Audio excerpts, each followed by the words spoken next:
You know, you watch people throw a football when you're a kid and you go, I want to throw it like that. I saw Jo Koy start selling out clubs and everything. I was like, I'm going to do it like that. Wow. But then when COVID hit, I just couldn't move anymore for a while. So I just sat down and I noticed it just works for me. High breath. How long have you been doing Yeah, it? I've been doing it 13 years. And you like it? Do I like it? Comedy? Oh, I love it. Yeah. Yeah. When the first time you were on stage, how'd you feel? The first time you ever got up? Oh, it was heroin. I mean, like with the. Oh, wow. I thought you said you were on heroin. I was like, wow, that's an experience right there. No, it was just like as soon as I did it, I was like, oh, this is what I'm doing the rest of my life. See, me too. I called my mom. Yeah, me First too. time I was on, I go, this is what I was born to do. Yep, instantly. Born to do. But my mom always knew. She would always thought that I would go into like something in entertainment. Entertainment? And things. Yeah. So Okay, she that's wasn't good. surprised, but it was definitely the idea of doing comedy and then actually getting on stage are kind of two different things. You have to Yeah, overcome. see, I was never funny. So I'm not in real life. I mean, you can ask all my boys. I'm not a funny dude in real life. Like, it's just, I know how to tell stories. Mm-hmm. I'm not a joke writer. I'm a storyteller. But the stories I tell, there's a lot of funny things that happen in them, or I heighten it. Like any comic, you kind of heighten it. I'm just lucky to have interesting things happen in my life where they're funny. But that's Jo Koy told you to heighten it, right? He said Jo don't Koy, write jokes, heighten he said, the truth. For me, Uh-huh. because he knew I wasn't. He goes, if you ever sit down to write a joke, stop. Sit down and write a story and make that story funny. Wow. And that's the best. And then the other piece of advice was that I came up with on my own, just experience. People outgrow jokes, but they don't outgrow you. You know what I mean? Like they don't. Yeah. Like look. Jokes are one thing, but after they hear it, it's kind of done. And you make them feel a certain way, which is amazing. But if they're connected to you and they really are invested in you, in your life, I feel you become a real life sitcom to them. But I've heard you recently say that you just now like found your voice. I did. Like you just. So what?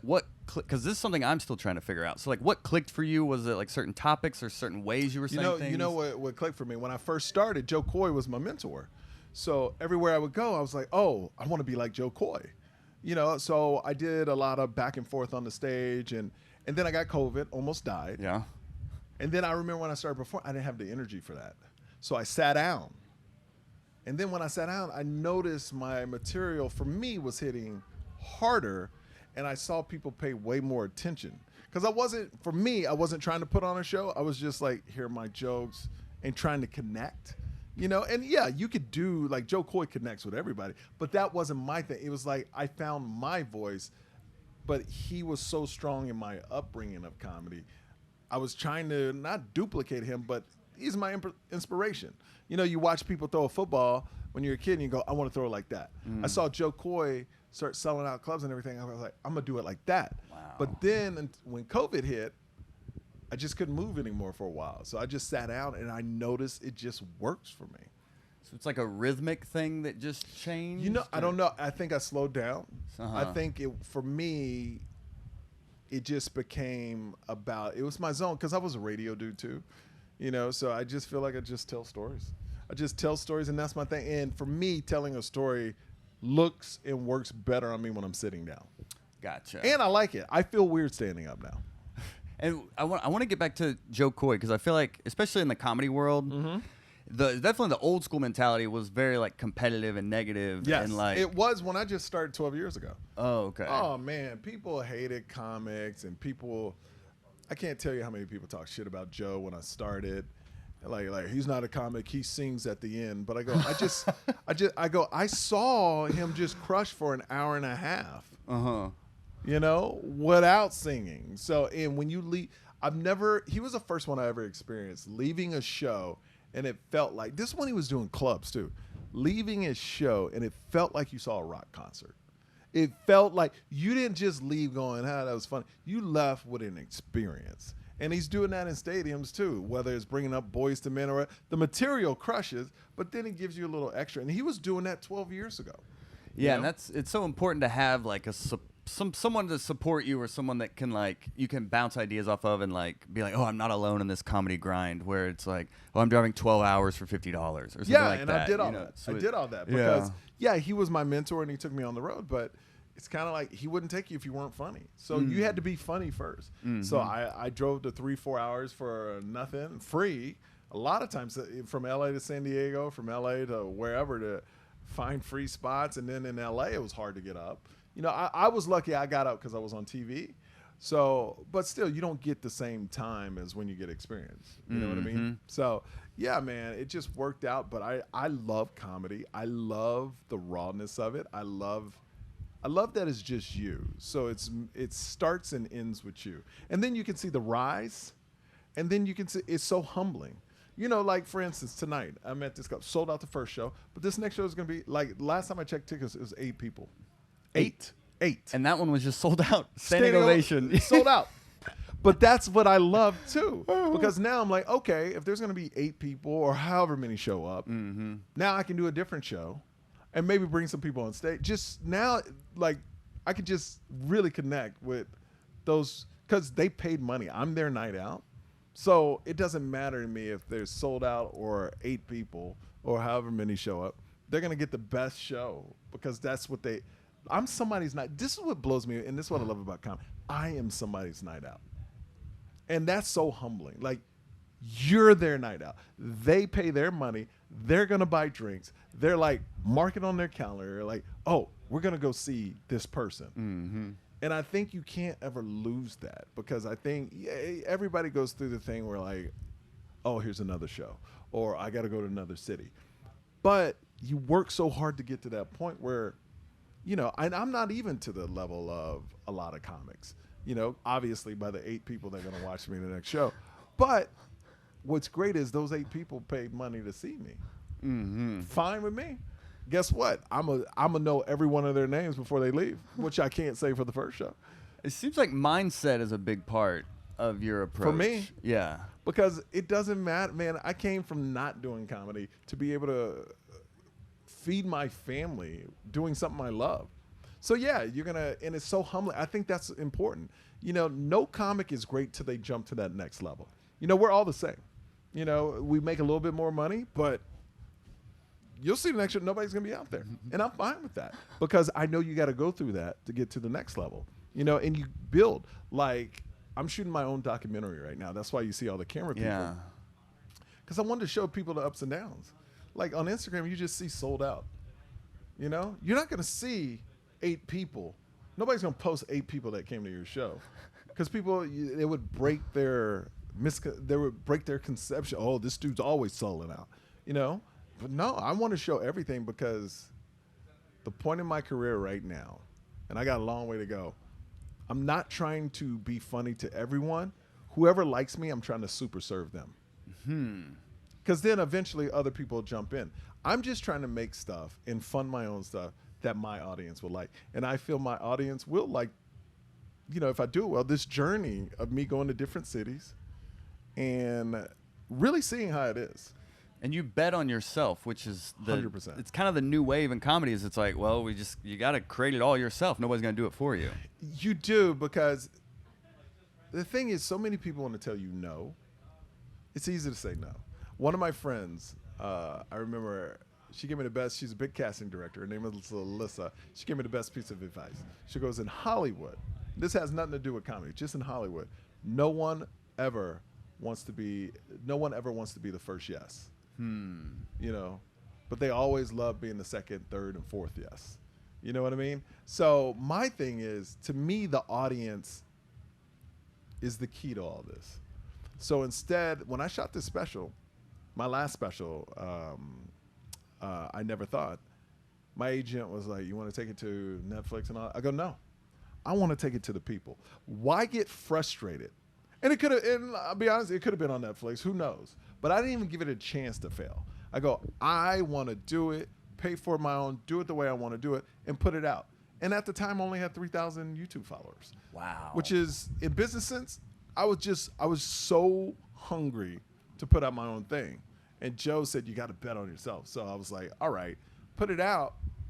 And now I'm at 155,000 on YouTube in just a year, and my Facebook went from 60,000 to now I'm like 560,000, and it's all from my special generated all that interest. Wow. Now it's a business for me. You know, now I take part of the budget I make and I bring a camera guy to shoot a doc because I'm like, all right, I am my own business now. I need to keep expanding. I'm not going to get lazy. I want to take people on the road with me. I want to show them this. And I got the idea from Formula One from Netflix.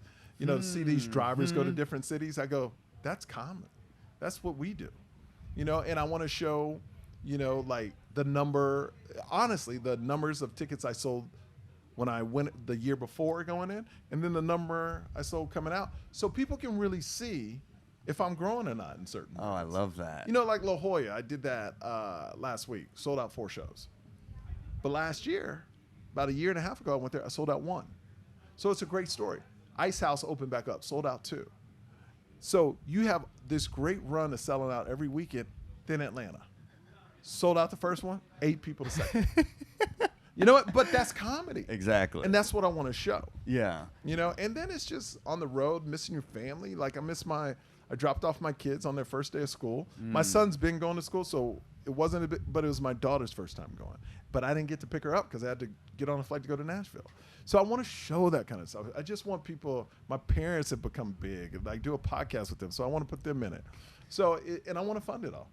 Yeah, and when you think from the business sense, it's like, how can you differentiate from other comedians in the market? And that's what I'm trying to figure out right now is it's like, all right, I'm a comedian. I'll do like road gigs. I do like comedy zones and things like that right now. But it's also like I have this podcast.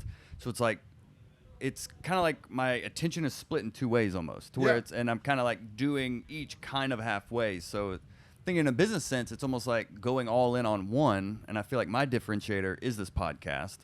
But in my comedian mind, it's like, but I'm a comedian. And I want to. Well, no, but but see, that's the difference. You can do both. Yeah. Because you don't look at it as 2 separate things. Okay. Like Show me the way. People Show me always the ask way. me, what do you love most? Do you love hosting? Do you love acting? Or do you like comedy? And to me, it's entertainment. Mm-hmm. It's the same thing. There's no difference.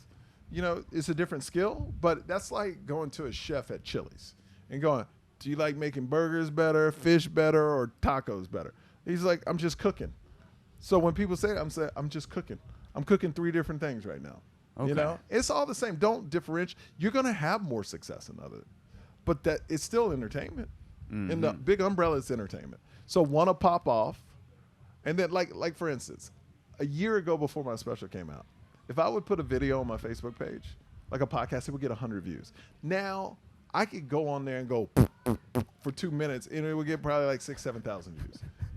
You know what I mean? Because you're finding people that are interested in you. Gotcha. So this podcast is going to reach people that are fans of other comedians, and hopefully on the same page you're putting little clips of you or something that your comedy, because that's the whole thing. And I'll tell you one last thing is, like, I have a friend exploded on social media, you know, but he was exploded in doing something that he doesn't do on stage. He exploded not interviewing, but like giving money and different things like that. You know, millions of views, millions of TikTok followers, millions of this and that.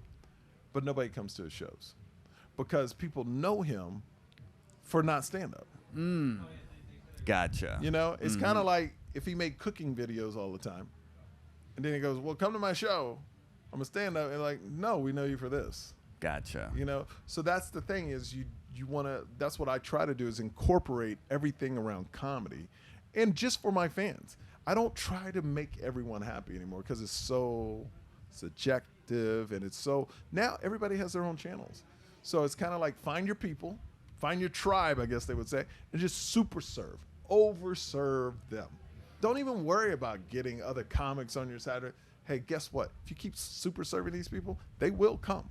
You know what I mean? So. All right. So as we land this plane, a question I always ask on here is a comedian's worst like bombing story or getting booed or just one of those gigs never you just got booed, never but forget. my worst thing is when I did colleges, and I hated doing colleges. But I remember, you know, I was always way older.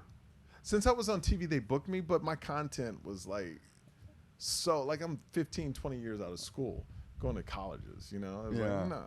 So I remember I remember I was just talking about being engaged at a college.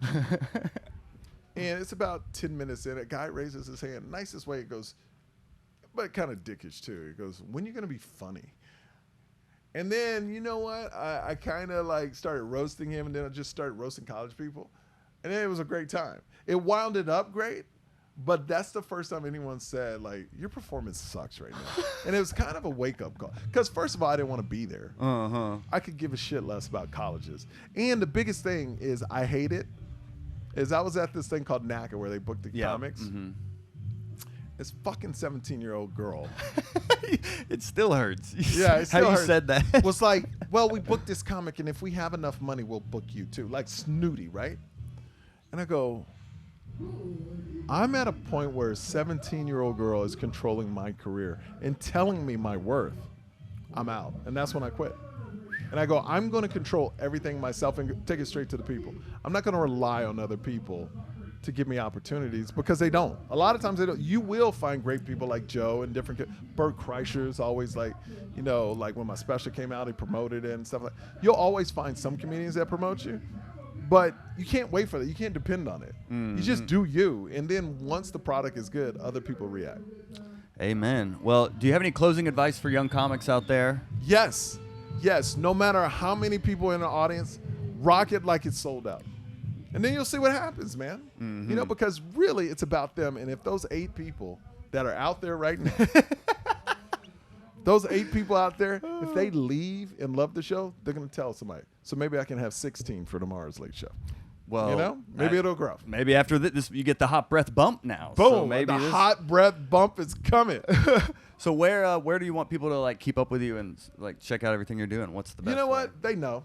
They know because it's my name at Michael Yo. They know, like yo. if they wanna like if you tag it, put anything, they can search it. But you know, like Michael Yo, everything is Michael Yo, Michael Y-O.